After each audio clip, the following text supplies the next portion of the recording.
So I'm very impressed by the quality. Let me try to snap it in here. Good. Yeah, okay. Nice. Perfect. And then you can slide it. Yep. Right? That's so neat. Hola, amigos. I'm here with my buddy Adam Harrison, Hey, man. and we're here at IBS 2023 at the Kebney booth.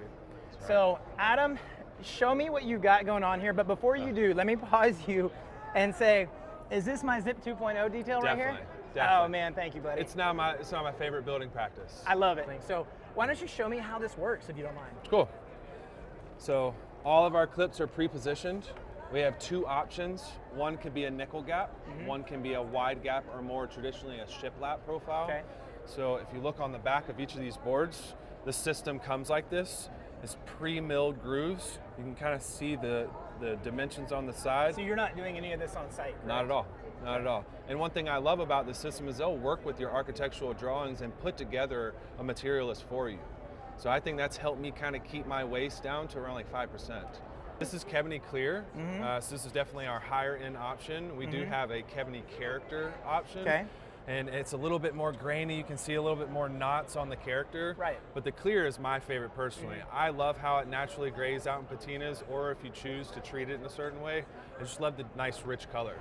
What is maintenance going to look like associated with this product? Right, so the thing I love about Kebney and how I've recommended this or tried to educate my clients is this can be a maintenance-free product if you prefer the graying patina similarly to Ipe.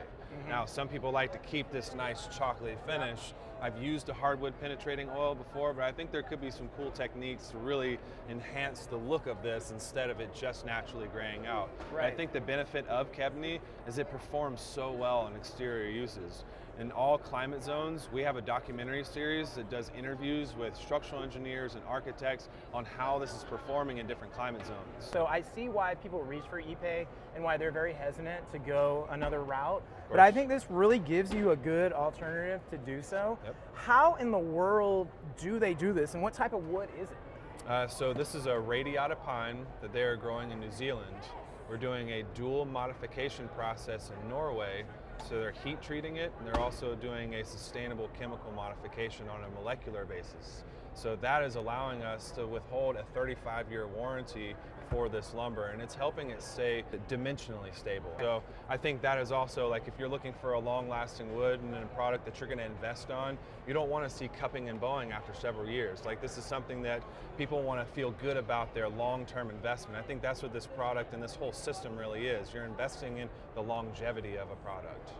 Yeah, that is very meaningful to me as well, because when I put a wood siding on a home, I am thinking about the long term, and I'm thinking about the potential callbacks or the potential downfalls that are associated with exterior wood, right? Exactly. If you use a traditional type of wood product and you finish it in a traditional manner, you're going to be forced to maintain that wood.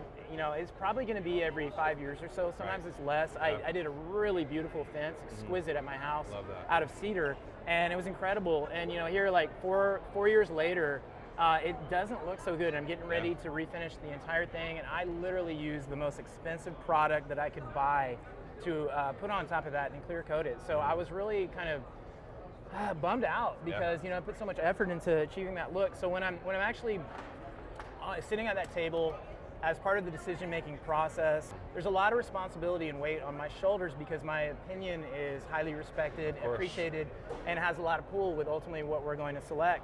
So I want to put something on there that looks beautiful immediately, looks wonderful after a year or two, but I'm really after how stuff is going to look 10 and 20 years down the road. So that's how I'm trying to train my mind and my team to think, all the way down to whether or not we caulk things or not. So I think, you know, having some assurance and having the backing of somebody behind you, even if you do pay a little bit more for that, I think it'd be very beneficial in a lot of cases for everybody involved, including the clients. So the end result of this, from what I understand, is I'm going to be looking at a gray patina within maybe a year or two. Once the sun's really beat on it, I imagine it can look a little bit varied based on the amount of water and UV exposure it has.